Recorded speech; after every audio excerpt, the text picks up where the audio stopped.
একাদশ শ্রেণীর সুপ্রিয় শিক্ষার্থীবৃন্দ, ভালো আছো নিশ্চয়ই সবাই। আমি সুস্মিতা তালুকদার প্রীতি, প্রভাষক, ইতিহাস বিভাগ, ঢাকা কলেজ, ঢাকা। ঢাকা কলেজ কর্তৃক আয়োজিত অনলাইন ক্লাসে আমি তোমাদেরকে স্বাগত জানাচ্ছি এবং তোমাদের সকলের সুস্থতা কামনা করে আমি আমার অনলাইন ক্লাস শুরু করছি। আজ আমি যে টপিকটা নিয়ে তোমাদের সাথে আলোচনা করব তার শিরোনাম হচ্ছে ওয়ারেন হেস্টিংস এবং ওয়ারেন হেস্টিংসের সংস্কার।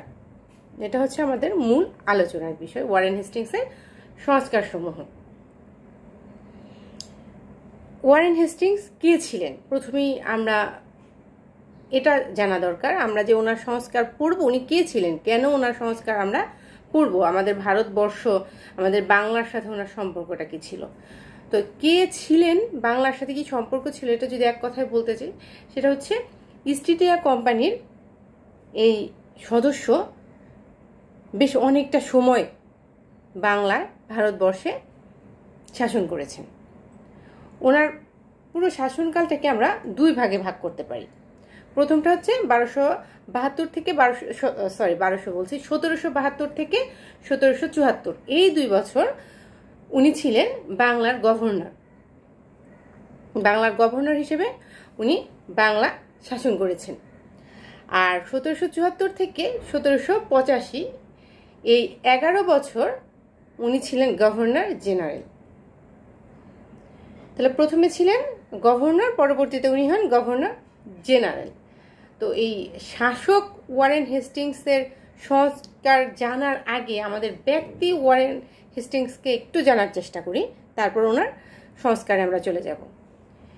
ওয়ারেন হেস্টিংস 1732 সালে জন্মগ্রহণ করেছিলেন। 1732 সালের 6 ডিসেম্বর অক্সফোর্ডশায়ারের চার্চিলে ওনার জন্ম।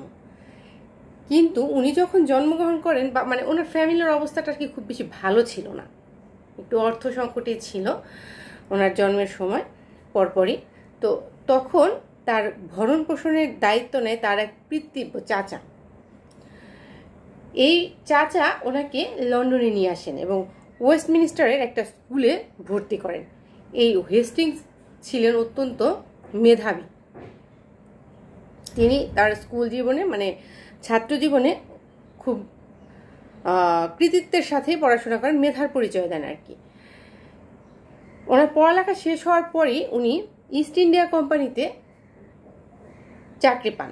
যদিও ওনার চাকরির শুরুটা মানে খুব উচ্চপদস্থ কোনো কর্মকর্তা হিসেবে উনি চাকরি শুরু করেননি। ইস্ট ইন্ডিয়া কোম্পানির একটা সামান্য পদে উনি যোগদান করেছিলেন। কিন্তু উনি ছিলেন অত্যন্ত পরিশ্রমী, মেধাবী বললাম, কাজে খুব অল্প সময়ের ভেতরেই ওনার মানে মেধার পরিচয়, পরিশ্রমের পরিচয় ইস্ট ইন্ডিয়া কোম্পানি পেয়েছিল এবং উনি দ্রুতই প্রমোশন পেয়ে যান। 1750 সালে এই ওয়ারেন হেস্টিংস ইস্ট ইন্ডিয়া কোম্পানির হয়ে ভারতবর্ষে আসেন। ভারতবর্ষে আসার পর উনি কিন্তু থেমে থাকেননি। উনি বুঝতে পারেন ইস্ট ইন্ডিয়া কোম্পানিতে যদি ওনার ভালো করতে হয়, ভারতবর্ষে শাসন যদি ভালোভাবে চালাতে হয়, তাহলে ভারতবর্ষকে জানতে হবে। এই জন্য উনি দেখা গেছে যে চাকরির ফাঁকে ভারতবর্ষকে জানার জন্য যে বিভিন্ন উর্দু ফার্সি বই ছিল, এগুলো উনি পড়ার চেষ্টা করেন এবং এই উর্দু ফার্সি জানার জন্য অবশ্যই নাকি উর্দু ফার্সি জানতে হবে। এই উর্দু ফার্সি এইসব বিষয়েও, ভাষা বিষয়ে উনি শেখা শুরু করেন। মানে উনি, আমি তোমাদেরকে বোঝাতে চাচ্ছি যে উনি ছিলেন অত্যন্ত কর্মপটু এবং অধ্যাবসায়ী। তো ওনার এই পরিশ্রম এবং ওনার কর্মকাণ্ডে খুশি হয়ে 1752 সালে এই ওয়ারেন হেস্টিংসকে উইলিয়াম ওয়াটসের অধীনে বাংলার যে কাশিম বাজার, মূল বাণিজ্য স্থল, সেখানে পাঠানো হয়, এটা কাজের পুরস্কার স্বরূপ। এভাবেই মানে ওনাকে আর এরপরে পেছন ফিরে তাকাতে হয়নি। ধীরে ধীরে একটা পর্যায়ে উনি বাংলার গভর্নর এবং গভর্নর জেনারেল পর্যন্ত হন। 1772 সালের 17 ফেব্রুয়ারি হেস্টিংস বাংলার গভর্নর হিসেবে নিয়োগ পান।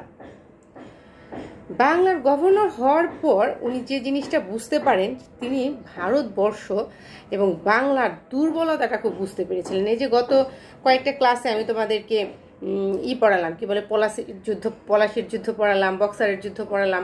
এই যে এই যুদ্ধগুলোতে যে শোচনীয় পরাজয় ভারতবর্ষের, বাংলার, এই আমাদের নবাবদের যে দুর্বলতা, এই বিষয়গুলো কিন্তু ইংরেজদের সামনে খুব স্পষ্ট হয়ে যায়। তো হেস্টিংস ক্ষমতায় আসার পরই প্রথমেই যেটা করেন সেটা হচ্ছে বাংলার উপর মোগলদের যে কর্তৃত্ব ছিল সেটা অস্বীকার করেন। উনি বলেন যে বাংলা হচ্ছে ডিরেক্ট ইস্ট ইন্ডিয়া কোম্পানির অধীনে এবং বাংলার নবাবকে সেই আদেশই পালন করতে হবে যেটা কোম্পানি দিবে, মোগল সম্রাট না। মানে মোগল সম্রাটের অধীনতা অস্বীকার করেন। তবে একটা কথা, হেস্টিংস এটা বুঝতে পেরেছিলেন যে বাংলাকে ঠিক সেভাবেই শাসন করতে হবে যেভাবে এখানকার জনগণ শাসিত হয়ে অভ্যস্ত। মানে ভারতীয় রীতি, ভারতীয় আইন যেটা দীর্ঘকাল যাবৎ চলে আসছে, এগুলোকে কিন্তু হেস্টিংস অস্বীকার করেননি, এগুলো বহাল রাখার পক্ষপাতী ছিলেন। এবং তিনি বুঝতে পারেন যে হঠাৎ করেই কোনো কিছু চাপিয়ে দিলে এখানে দীর্ঘকাল শাসন করা যাবে না। এজন্য তিনি ভারতীয় যে আচার আচরণ, সংস্কার, রীতি, এগুলোর প্রতি শ্রদ্ধাই হোক আর হচ্ছে বা নিজের শাসনের সুবিধার জন্যই হোক, এগুলো বজায় রেখেই শাসনটা করার চেষ্টা করেছেন। এবার আমরা চলে যাই হেস্টিংসের সংস্কার সমূহে। হেস্টিংস যখন বাংলার গভর্নর জেনারেল হন বা গভর্নর হন, তার আগে কিন্তু তার কোনো ছিল না, ফলোয়ার ছিল না, যে যাকে উনি ফলোয়ার না, মানে তার কোনো পূর্বসূরি ছিল না যাকে উনি ফলো করতে পারেন, যে সে কি শাসন ব্যবস্থা মানে শাসন করেছে, সেগুলোর ফল্ট কি ছিল, বা তার শাসনের কোন জিনিসগুলো ভালো ছিল যেগুলো নিয়ে আমি শাসন করলে আমার সুবিধা হবে, এরকম কিন্তু কোনো পথ প্রদর্শক তার ছিল না। উনি প্রথম শুরু করেছিলেন, কাজে ওনার পথটা খুব সহজ ছিল না, ওনার পথটা বেশ মানে কঠিন ছিল, কারণ উনি কোনো একটা কিছু শুরু করেছেন, শুরুটা সবসময় কিন্তু বেশ কঠিন হয়। পরবর্তীতে যারা শাসক বা অন্য কেউ আসে তারা কিন্তু সংযোগ বিয়োজন করে সেটা একটা স্ট্যান্ডার্ড পর্যায়ে নিয়ে আসতে পারে, কিন্তু যে শুরু করে তার জন্য কিন্তু শুরু করাটা খুব কঠিন হয়। হেস্টিংসের কাছেও কিন্তু এই প্রবলেমটা মূল প্রবলেম ছিল উনি যখন শাসন শুরু করেন। মানে ওনার শাসনকালটা গিয়েছে মোটামুটি বিভিন্ন ধরনের পরীক্ষা নিরীক্ষা করতে, যে এটা করি, এই শাসন পদ্ধতিতে চালু করি, দেখি কি হয়, রেজাল্টটা কি হয়, এটার ফিডব্যাকটা কি আসে, এরকম একটা পরিস্থিতিতে ওনার শাসন মানে সময়কালটা কেটেছে। এই জন্য পার্সিভাল এবং স্পিয়ার ওনারা বলেছেন যে যদি লর্ড ক্লাইভ ভারতে ব্রিটিশ সাম্রাজ্যের গোড়াপত্তন করেন, তবে ওয়ারেন হেস্টিংস তাকে সংগঠিত করে একটি কার্যকারী সংস্থায় পরিণত করেছিলেন, আর কর্নওয়ালিস তার আপন চিন্তা ভাবনা অনুযায়ী একে সুসংহত ও সুনির্দিষ্ট রূপদান করেছিলেন। মানে লর্ড ক্লাইভ শুরু করেছিলেন, কিন্তু এটাকে প্রতিষ্ঠিত করেছিলেন ওয়ারেন হেস্টিংস। তো ওয়ারেন হেস্টিংস ক্ষমতায় এসে প্রথমেই যেটা করেন সেটা হচ্ছে যে দ্বৈত শাসন ব্যবস্থা, ক্লাইভ কর্তৃক প্রবর্তিত যে দ্বৈত শাসন, এই দ্বৈত শাসন ব্যবস্থার বিলোপ ঘটান। কারণ এই দ্বৈত শাসন নিয়ে প্রচুর হচ্ছে জনগণ, শাসক, রাজা, নবাব এদের মনে অসন্তুষ্টি ছিল এবং দুর্ভিক্ষের জন্য ৭৬ যে মন্বন্তর, এর জন্য দায়ী করা হয় এই দ্বৈত শাসন ব্যবস্থাকে। এই জন্য হেস্টিংস প্রথমেই লর্ড ক্লাইভ প্রবর্তিত দ্বৈত শাসন ব্যবস্থা বিলোপ করেন এবং উনি এই একবারে তো বিলোপ করতে পারেন না, উনি এসে ক্ষমতায় এসে যে ডিরেক্টর সভা কোম্পানির, সেখানে দ্বৈত শাসন বিলোপের আবেদন জানান এবং ১৭৭২ সালে এই দ্বৈত শাসন ব্যবস্থার অবসান হয়। এরপর ওয়ারেন হেস্টিংস ক্ষমতায় এসে আরেকটা কাজ করেন, এই যে রেজা খান এবং সিতাব রায়, এদেরকে নিয়ে কিন্তু জনগণের ভেতর প্রচুর ক্ষোভ ছিল। নায়েব এবং সুবা বাংলার রেজা খান, সিতাব রায়, এই ব্যক্তিদেরকে উনি ক্ষমতায় এসে সরিয়ে দেন, মানে পদচ্যুত করেন আর কি, ক্ষমতা থেকে এদেরকে পদচ্যুত করেন। হেস্টিংস কোম্পানির যে রাজস্ব মানে বাংলার যে রাজস্বের বিষয়টা এটা পুরোটাই কোম্পানির হাতে নিয়ে নেয়। এবং যারা ছিল নায়েব সুবাই, যে মাত্র বললাম, এদেরকে যেহেতু এদের কার্যকলাপ বিতর্কিত ছিল, এদেরকে উনি হচ্ছে ইয়ের অধীনে আনেন, আইনের অধীনে আনেন এবং এদেরকে বিচার করার জন্য কলকাতায় প্রেরণ করেন। ওয়ারেন হেস্টিংস আরেকটা গুরুত্বপূর্ণ কাজ করেছিলেন, সেটা হচ্ছে বোর্ড অফ রেভিনিউ, রাজস্ব বোর্ড গঠন করেছিলেন। তিনি যখন ক্ষমতায় আসেন, এসে দেখেন বাংলার রাজস্ব ব্যবস্থার বেহাল অবস্থা, তখন তিনি এর সংস্কার কাজ হাতে নেন এবং এই যে একটু আগে বললাম বোর্ড অফ রেভিনিউ বা রাজস্ব বোর্ড গঠন করেন এবং এই বোর্ড গঠন করে এর উপর দেওয়ানি সংক্রান্ত সকল দায়িত্ব অর্পণ করেন। হেস্টিংস আরেকটা কাজ করেছিলেন, সেটা হচ্ছে রাজস্বটাকে নিলামে চড়ান এবং সেই নিলামে যে রাজা বা যে ব্যক্তি সবচাইতে বেশি রাজস্ব দিতে পারবে, উচ্চ হারে রাজস্ব যে ব্যক্তি দিতে পারবে, তাকে 5 বছরের জন্য সেই জমি ইজারা দিয়ে দেন। মূলত পরবর্তীতে আমরা যে দেখব 5 শালা বন্দোবস্ত, 10 শালা বন্দোবস্ত এবং লাস্টলি চিরস্থায়ী বন্দোবস্ত, মূলত এই প্রসেসটা শুরু করেছিলেন ওয়ারেন হেস্টিংস। এই যে রাজস্ব নিলামে চড়িয়ে 5 বছরের জন্য যে হচ্ছে দিচ্ছেন, জমি ইজারা দিচ্ছেন, এর গোড়াপত্তন করেন এই ওয়ারেন হেস্টিংস। হেস্টিংস শুধু রাজস্ব সংস্কারই করেননি, উনি বিচার বিভাগীয় সংস্কারও করেছেন এবং গুরুত্বপূর্ণ একটা কাজ এখানে করেছেন। সেটা হচ্ছে উনি যখন ভারতবর্ষে আসেন তখন দেখেন যে ভারতের যে রাজস্ব ব্যবস্থা এর সাথে বিচার ব্যবস্থা একসাথে চলছে। এই ওয়ারেন হেস্টিংসই সর্বপ্রথম বাণিজ্যিক কার্যকলাপ থেকে শাসন বিভাগকে পৃথক করেন, বিচ্ছিন্ন করেন। শাসন একটা জিনিস, বাণিজ্য এবং রাজস্ব এটা আলাদা জিনিস। এই জিনিসটাকে উনি পৃথক করেন, দুই ডিপার্টমেন্ট করে দেন আর কি। হেস্টিংসের নির্দেশে 10 জন হিন্দু পণ্ডিত হিন্দু আইনবিধি সংকলন করেন। হেস্টিংস দেওয়ানি যে বিচার, এই বিচারভার অর্পণ করেন কালেক্টরদের হাতে এবং ফৌজদারি বিচারটা উনি দেশীয় বিচারকদের হাতেই রাখেন। ফৌজদারি বিচারের দায়িত্বভার দেশীয় বিচারকদের প্রদান করেন।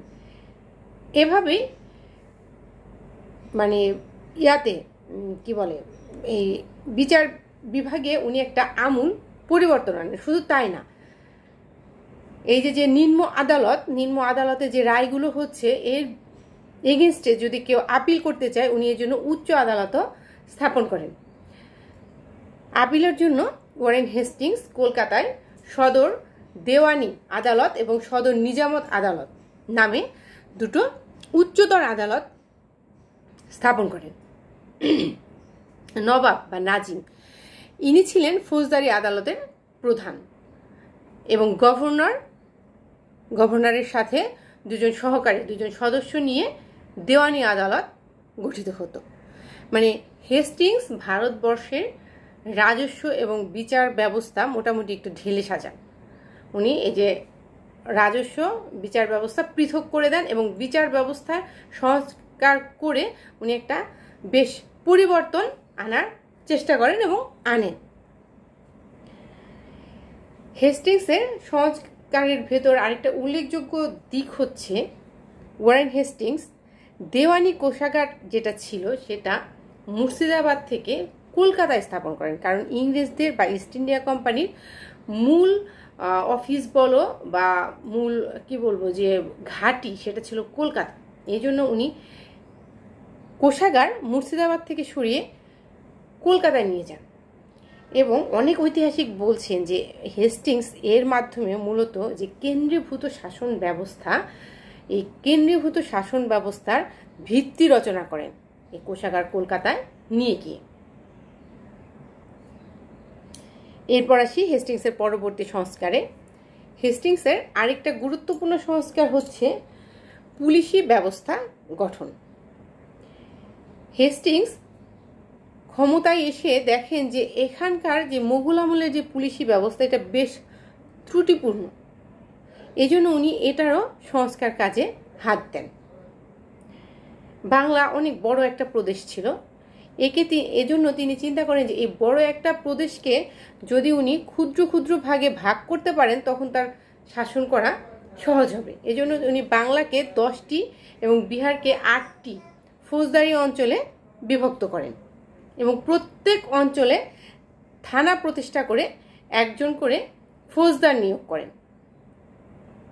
এই ফৌজদারের দায়িত্ব ছিল ওই অঞ্চলের শান্তি রক্ষা করা আর কি। এবং 1781 সালে হেস্টিংস আবার একটা কাজ করেন, এই ফৌজদার পদটা বাতিল করে দিয়ে ম্যাজিস্ট্রেট এবং কালেক্টর এদেরকে দায়িত্ব দেন শান্তি রক্ষার, মানে ফৌজদার পদটা উনি বাতিল করে দেন। এভাবে হেস্টিংস বাংলার পুলিশি ব্যবস্থা যে তারও একটা আমূল পরিবর্তন করেন, গঠনগত পরিবর্তন নিয়ে আসেন। এরপর আসি হেস্টিংসের অর্থনৈতিক সংস্কার নিয়ে। ওয়ারেন হেস্টিংস ক্ষমতায় আসার পরপরই যে দুর্ভিক্ষের কথা বললাম, তার আগে বাংলার ভয়াবহ যে দুর্ভিক্ষ, সেখানে প্রচুর মানুষ মারা যায়, বলা হয়ে থাকে 76-এর মনান্তরে 1/3 লোক মারা গিয়েছিল। তো এই দুর্ভিক্ষ কবলিত বাংলার অর্থনৈতিক ব্যবস্থার উন্নয়নের জন্য, এই দুর্ভিক্ষ কবলিত বাংলার অর্থনৈতিক অবস্থার উন্নতির জন্য তিনি কিছু পদক্ষেপ গ্রহণ করেন। কিছু কিছু ব্যয় সংকোচন নীতিও গ্রহণ করেন, আবার কিছু ক্ষেত্রে একটু বিতর্কিত নীতিও গ্রহণ করেন। আচ্ছা, যাই হোক, সেগুলো আলোচনা করি। উনি মুঘল সম্রাটের যে বার্ষিক ভাতা 26 লাখ টাকা, সেটা বন্ধ করে দেন। এছাড়া উনি অযোধ্যার নবাব যে সুজাউদ্দৌলা, এই সুজাউদ্দৌলার কাছ থেকে 50 লক্ষ টাকার বিনিময়ে এলাহাবাদ ও কারা এই জেলা দুটি উনি সুজাউদ্দৌলাকে দেন 50 লক্ষ টাকার বিনিময়ে। এরপর উনি বাংলার নবাবের যে বার্ষিক ভাতা, সেটা প্রায় না অর্ধেক কমিয়ে দেন। আগে ছিল 32 লাখ টাকা, সেটা উনি কমিয়ে করেন 16 লাখ। এছাড়া উনি কোম্পানির কর্মচারীদের ক্ষেত্রেও কিছু মানে কঠোর নিয়ম প্রয়োগ করেন। সেটা হচ্ছে কোম্পানির কর্মচারীরা যাতে বিনা শুল্কে বাণিজ্য করতে না পারে, এবং ওই যে বাদশাহ যে দস্তক দিয়েছিল মুঘল সম্রাট, সেই দস্তকের যেন অপব্যবহার না হয়, কোম্পানির আয় যেন কমে না যায়, এই বিষয়েও হেস্টিংস কড়া নজর দেন। এছাড়া উনি আরেকটা করেছিলেন, সেটা হচ্ছে এটা বেশ বিতর্কিত ছিল এবং এই জন্য উনি ইমপিচমেন্টের সম্মুখীন হয়েছিলেন। সেটা হচ্ছে অযোধ্যার নবাবের কাছ থেকে উনি 40 লাখ টাকার বিনিময়ে ব্রিটিশ সেনা, অনেক ঐতিহাসিক বলছেন যে ভাড়া দিয়েছিলেন, যে ব্রিটিশ সেনাদেরকে উনি ভাড়ায় যুদ্ধ করিয়েছিলেন। মানে এভাবে উনি আর কি কোম্পানির জন্য লাভ করেছেন অর্থনৈতিকভাবে, কিন্তু কোম্পানির সেনাদের যেহেতু ভাড়া দিয়েছে, প্রথম কথা এটা। দ্বিতীয়ত হচ্ছে উনি, এই যে একটু পরে আমরা আলোচনা করব, ভারতবর্ষের ইন্টারনাল ব্যাপারে অনেক বেশি হস্তক্ষেপ করেছে, যেটা ইস্ট ইন্ডিয়া কোম্পানি শুরুতেই চায়নি ভারতীয়দের সাথে দ্বন্দ্ব করতে। হয়তো এসব কারণে হেস্টিংস কিন্তু শেষ সময়ে মানে ইমপিচমেন্টের সম্মুখীন হয়েছিলেন। যাই হোক, তো এরপর আমরা হেস্টিংসের যে বিষয়টা নিয়ে আলোচনা করব, সেটা হচ্ছে হেস্টিংসের পররাষ্ট্রনীতি। ওয়ারেন হেস্টিংস ক্ষেত্রে গভর্নর হওয়ার পরই সর্বপ্রথম যে কাজটা করেছিলেন, সেটা হচ্ছে ভারতবর্ষ, তার যে বাংলার সীমান্তগুলো ছিল, সেই সীমান্ত নীতি বিষয়ে বেশ কিছু পরিবর্তন এনেছিলেন। হেস্টিংস ক্ষমতায় এসেই লক্ষ্য করেন যে কোম্পানি, ইস্ট ইন্ডিয়া কোম্পানি, এটা তো বাণিজ্যিক প্রতিষ্ঠান, কিন্তু এই বাণিজ্যিক প্রতিষ্ঠান থেকে ইস্ট ইন্ডিয়া কোম্পানিটা রাজনৈতিক প্রতিষ্ঠানে পরিণত হয়ে পড়েছে। সুতরাং উপমহাদেশে যদি ব্রিটিশ অধিকার স্থায়ী করতে হয়, তাহলে ভারতীয় রাজাদের যে দুর্বলতা, নবাবদের যে দুর্বলতা, সেটাকে আরো উস্কে দিতে হবে, সেটাকে খুব ভালোভাবে কাজে লাগাতে হবে। আর কিভাবে কাজে লাগাতে হবে প্রথমে, সেটা হচ্ছে ভারতীয় রাজাদেরকে কোম্পানির উপর নির্ভরশীল করে তুলতে হবে।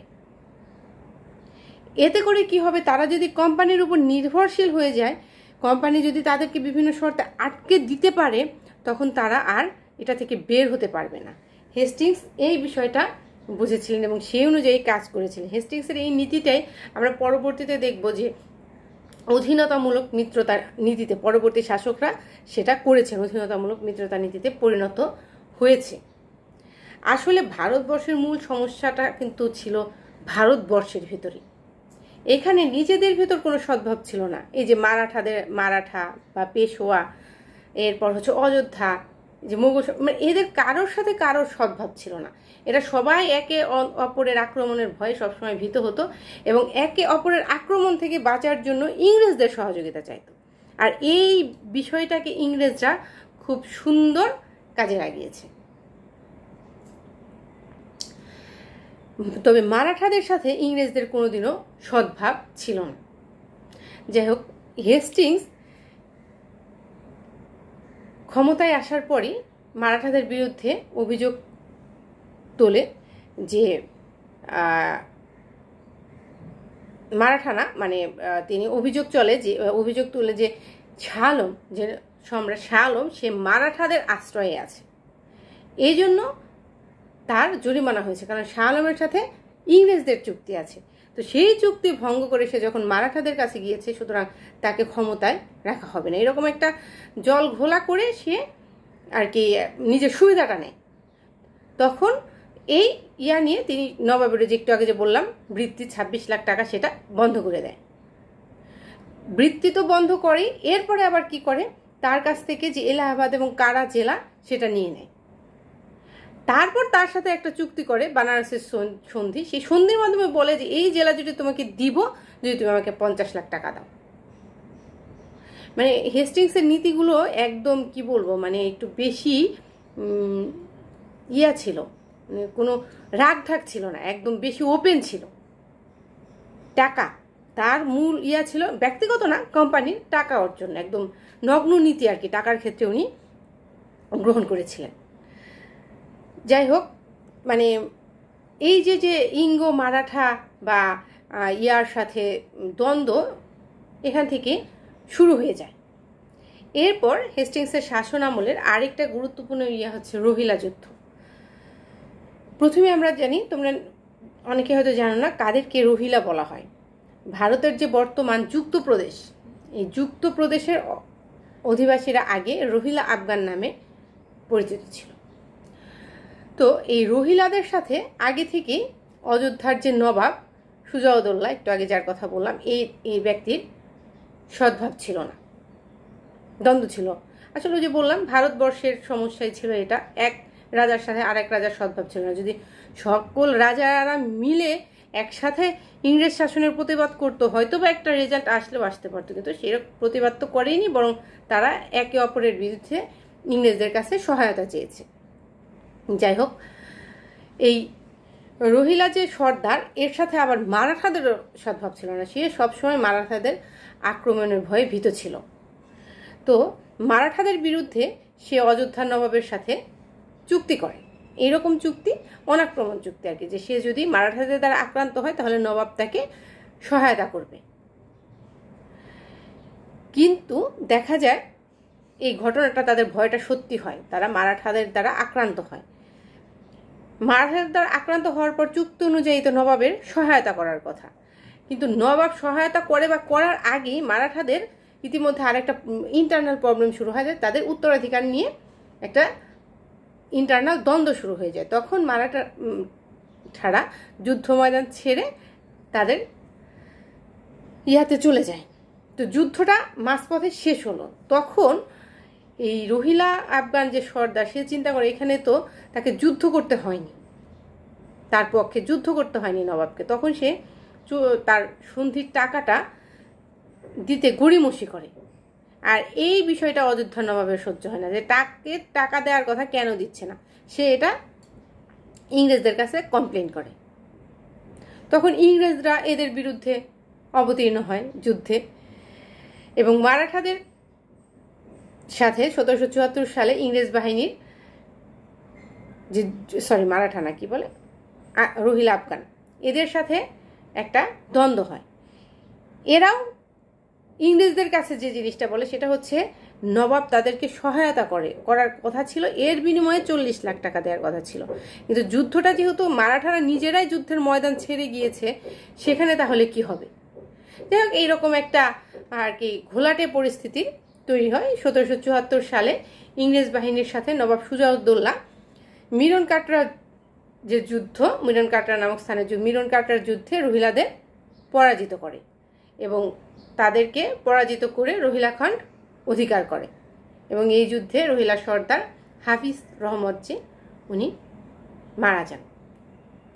এই যে নিজেদের অভ্যন্তরীণ দ্বন্দ্বে নিজেরাই কিন্তু ইংরেজদেরকে টেনে আনছে। এরপর আমরা আলোচনা করব প্রথম ইঙ্গো মারাঠা যুদ্ধ নিয়ে। ওই যে একটু আগে যেটা শুরু করেছিলাম যে মারাঠাদের নিয়ে সমস্যা হয় উত্তরাধিকার নিয়ে, এই মারাঠাদের উত্তরাধিকার যে দ্বন্দ্ব এটা কিন্তু একান্তই তাদের ইন্টারনাল প্রবলেম, কিন্তু এইখানেও হেস্টিংস হস্তক্ষেপ করেছিল। তাদের এই উত্তরাধিকার দ্বন্দ্ব নিয়ে যে মানে একটা যুদ্ধ পরিস্থিতি তৈরি হয়, এটাকে আরও উস্কে দিয়েছিল হেস্টিংস। মূলত এই হেস্টিংসের যে অযাচিত হস্তক্ষেপ না, এই যে এখানে ওই যে একই নারায়ণ রাও মাধব রাওয়ের যে দ্বন্দ্ব, তারা গিয়েই আসলে এই দ্বন্দ্বের সুরে একটা পক্ষ গিয়ে যাচ্ছে ইংরেজদের সহায়তা। যেহেতু সহায়তা চেয়েছে, ইংরেজরা তো অত্যন্ত উদার, তারা সহায়তা করতে চলে আসে। তো এই সহায়তার রেজাল্টই হচ্ছে প্রথম ইঙ্গো মারাঠা যুদ্ধ 1775 সালে। তো এই ইঙ্গো মারাঠা যুদ্ধ যখন শুরু হয়, তখন যে ডিরেক্টর সভার নির্দেশে হেস্টিংস মারাঠা সর্দার রঘুনাথ রাও এর পক্ষ অবলম্বন করে। কিন্তু এইখানে প্রথম যে যুদ্ধ, এখানে কিন্তু মারাঠা বাহিনীর প্রচুর আক্রমণের মুখে ইংরেজ বাহিনী পিছু হটতে বাধ্য হয়েছিল তেলেগাঁওয়ের যুদ্ধে। এই তেলেগাঁওয়ের যুদ্ধে ইংরেজ বাহিনীর পরাজয় হয়, এই বিষয়টা ইংরেজরা মানতে পারেনি। তো এই পরাজয়ের পর 1779 সালে একটা চুক্তি হয়, ওয়ারগাঁও সন্ধি। এই সন্ধি মোতাবেক ইংরেজরা রঘুনাথ রাওয়ের পক্ষ ত্যাগ করে এবং বিজিত রাজ্যগুলো মারাঠাদের নিকট ফিরিয়ে দিতে রাজি হয়। কিন্তু ওয়ারেন হেস্টিংস তাদের এই পরাজয় মানতে পারেনি, সে এই সন্ধি অস্বীকার করে এবং সেনাপতি যে গর্ডাট, অত্যন্ত তুখোর সেনাপতি এবং যোদ্ধা, এই গর্ডাটের সহায়তায় হেস্টিংস আহমেদনগর এবং বেসিন দখল করে নেয় এবং পুনার যুদ্ধে মারাঠাদের নিকট গর্ডারও পরাজিত হয়। তখন হেস্টিংস আবার আরেকজন সেনাপতি পফহাম এর নেতৃত্বে গোয়ালিয়র দুর্গ অধিকার করে। যাই হোক, অবশেষে সিন্ধিয়ার প্রচেষ্টায় ইংরেজ এবং মারাঠাদের মধ্যে সলবায়ের চুক্তি হয় 1782 সালে। এই চুক্তির মাধ্যমে প্রথম ইঙ্গো মারাঠা যুদ্ধের অবসান ঘটে। যাই হোক, আমার ক্লাসটা এখানে আমাকে শেষ করতে হবে। আজকের ক্লাসটা আমি তোমাদেরকে মোবাইল রেকর্ড করে নিচ্ছি, আর আমার মোবাইলটাতে একটা প্রবলেম হচ্ছে, 30 মিনিটের বেশি টানা রেকর্ড করা যায় না। তো সময় প্রায় শেষের পথে, এই জন্য আমার ক্লাসটা আমি এখানে শেষ করব। আবার পরবর্তী ক্লাসে তোমাদের সাথে দেখা হবে না, আলোচনা হবে। পরবর্তী ক্লাসে নিয়ে আবার তোমাদের সামনে হাজির হব। তো সেই পর্যন্ত তোমরা সবাই ভালো থাকো, সুস্থ থাকো, সাবধানে থাকো। বাই।